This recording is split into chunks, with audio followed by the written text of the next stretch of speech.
¿Qué tan resiliente puede ser alguien?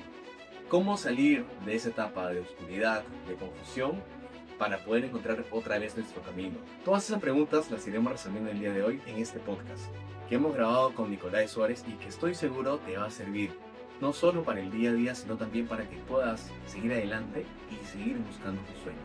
Así que los invito a que miren este capítulo especial y que le den me gusta y lo compartan, porque estoy seguro que deben tener a alguien, ustedes mismos, que les puede servir un capítulo como este. LinkedIn, era una concesión tangible, ¿no? Claro. No es que le entregaba a alguien, sino Y que se iba. pero así es, y no me terminó pagando, pues. Y ese fue mi primer golpe. Podría haber hecho lo mismo, pero había un tema ya ético, ¿no? Que hasta ese momento, lo que yo siempre le pedía a Dios, no le pedía, le recriminaba. ¿Por qué si yo he estudiado? ¿Por qué si yo he sido un buen hijo? ¿Por qué si seguí lo que la sociedad te dice, ¿no? ¿Crees que caíste en depresión? Sí, claro, Sí. ¿no? O sea, una depresión de una soledad completamente intrínseca, en donde, te repito, pasó en donde lloraba. ¿Y Dios es el camino Para mí, hacia ese destino? sí, para mí sí, que la vida sigue, que tiene un sentido, que no lo sepas, no pasa nada.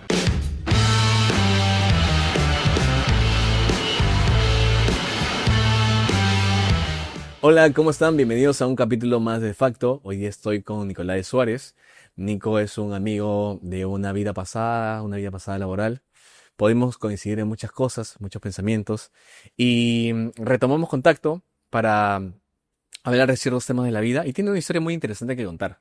Vamos a ir recorriéndola en este capítulo, vamos a ir conversando y vamos a ver también puntos claves que nos pasan a todos. Tema de la resiliencia, tema de cómo salir adelante, tema de encontrar la motivación personal, tema de encontrar un camino. Entonces, este capítulo para mí es especial porque estoy con Nico, que es un amigo, y creo yo que yo ya lo estoy presentando en modo resumen, pero Nico, bienvenido. ¿Cómo estás? Gracias, Dani, más bien por la invitación. Efectivamente, nos conocimos en algún momento de un tiempo laboral. Relativamente corto, pero creo que fue bastante positivo y bueno, las redes y un poco nos ha vuelto a juntar y nuevamente agradecido por la invitación. Perfecto, Nico. A mí me alegra tenerte aquí, Nico. Es que creo yo que esta va a ser una de las conversaciones más cercanas por el tipo de relación que tuvimos. Nunca he conocido a un invitado tanto como te conocí a ti, compartiendo ahí escritorios, frente a frente, mirándonos ahí el rostro. Sí, claro, sí me acuerdo de una anécdota que hasta creamos un nacimiento de Navidad con las cositas que teníamos Claro, de la oficina. claro. Y bueno, en ese momento cuando trabajábamos en holding, era bien cercano, ¿no? La gente era bien chévere, Nos llevamos había muy muy bien. buena comunicación y Antes de hacíamos buena pandemia broma. Sí, también. claro, Claro, antes de pandemia. Antes que justo cambie el antes de mundo. pandemia, ¿no? Claro. Todo un casi, ¿qué será? 8 meses antes de pandemia, Sí. más o menos, ¿no? Antes de que cambie el mundo, totalmente. Sí, claro, y que de repente de la noche a la mañana nos dijeron tienen que ir a recoger su laptop, ¿no? Claro, claro. Un sábado me acuerdo que me Sí. mandaron un mensaje y me dijeron, domingo tienes que ir a recoger tu equipo porque si no, Porque no si vas no, a poder sí, recogerla nunca ya más. fue. Sí, sí, sí, Sí. sí, sí. ¿Y qué tiempos? ¿Qué tiempos? O sea, el mundo se tuvo que adecuar, A lo que venía. afloraron un montón de miedos y sobre todo o sea, pero más miedo al morir, ¿no? La Fue, gente estaba bien, bien hardcore fue en un choque de pensamiento. realidad, ¿no?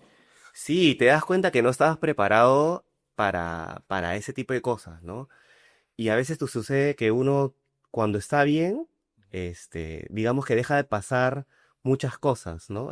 Desapercibidas, porque dice a mí no me pasa, o te dice, Lo ves lejano, sí, el dolor del otro. así es, hasta que te pasa, ¿no? As- Nosotros veíamos a lo lejos de la gente de China, ay, qué pena, Sí, pobrecitos, claro. ¿no? El paciente cero ahí en Chile. Uy, no, Claro. claro, pero ahora Cuando llega. cuando llegó a Perú, claro, No creo que cierre, un, no creo que pase. un poco más y ya ponen que se sangre de cordero, tipo la película de Mosey, para que no entre el COVID, ¿no? Claro. Y fue muy interesante porque también hasta laboralmente tuviste que adecuar, ¿no? Generar tu propio escritorio, un propio espacio, familias que tenían hijos, uno, dos, tres hijos y que tenías que también acompañar en este proceso, o personas que trabajaban dentro de tu casa que decías, los dejas entrar, se quedan, entran y salen, no, pero es el riesgo, nos vamos a morir,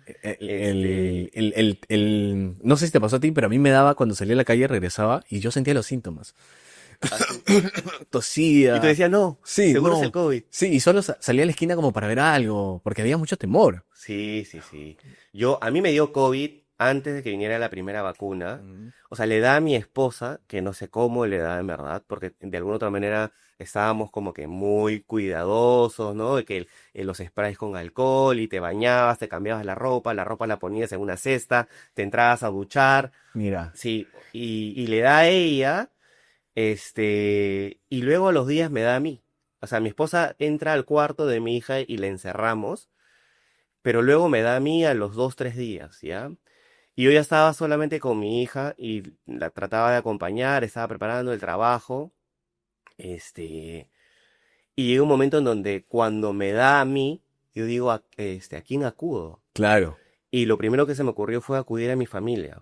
Sí. Entonces llamé a mi hermana para decirle qué es lo que estaba pasando y llamó a mi hermano para que recoja a mi hermana, a mi hijita. Y yo simplemente alisto su mochila como mejor pude. Y ese, digamos que fue uno de los momentos más difíciles de mi vida. Nunca me había, más allá de alejado de tu hija o de tu hijo, era un momento que tú no sabías si realmente ibas a sobrevivir. Exacto. La vulnerabilidad, ¿no? Así es, entonces, mi hijita era muy chiquita, pues, ¿no? Ahorita ya tiene 9, en ese momento tenía creo que 4 o 5 años.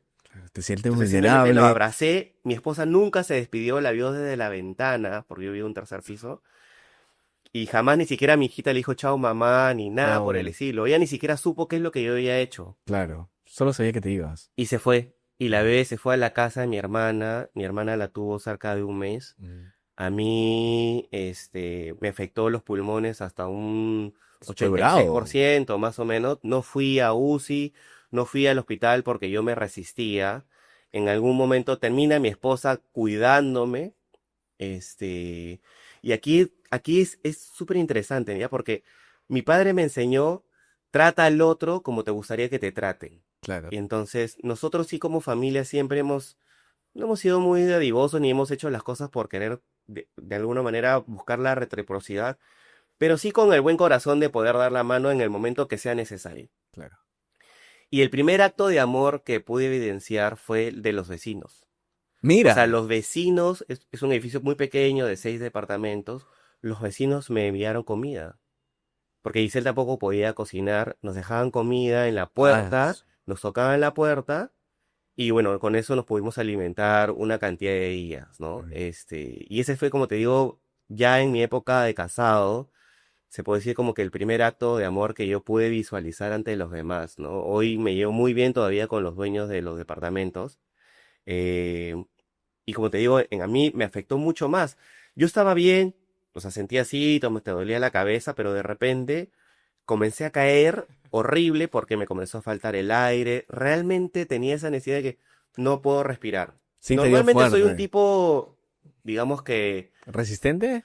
no tanto resistente, pero que no se preocupa Por demasiado la por... enfermedad, Así claro. es, ¿no? O sea, obviamente no me gusta el dolor y me pepeo súper rápido, ¿no? Claro. Pero Sabes que lo superarás, ¿no? así es. Bueno, Entonces esto va a pasar. claro. Que antes Y del COVID una gripe era una gripe. Y luego tuve que contratar a un enfermero, venía toda una semana, me inyectaban 2 veces al día, en la mañana y en la noche, y me inyectaban en el Mm. ombligo y me inyectaban también en la vena, ¿no? Entonces venía, me ponían solamente a mí y llegué a tener no me acuerdo cómo se llama eso que te ven la A presión. la oximetría, Sí, el y ya oxímetro. estaba en 81, 79. Guau, oye, ha llegado bien bajo, Sí, sí, amigo. sí, y yo no quería ir a la clínica porque también estaba esto que, o sea, si ibas a la clínica, prácticamente ibas como, era una alta probabilidad mayor a que te puedas morir porque Claro. por el virus, por el ambiente y ese tipo de cosas. Y luego estaba lo de Villa El Salvador, creo que el Estado hizo estos edificios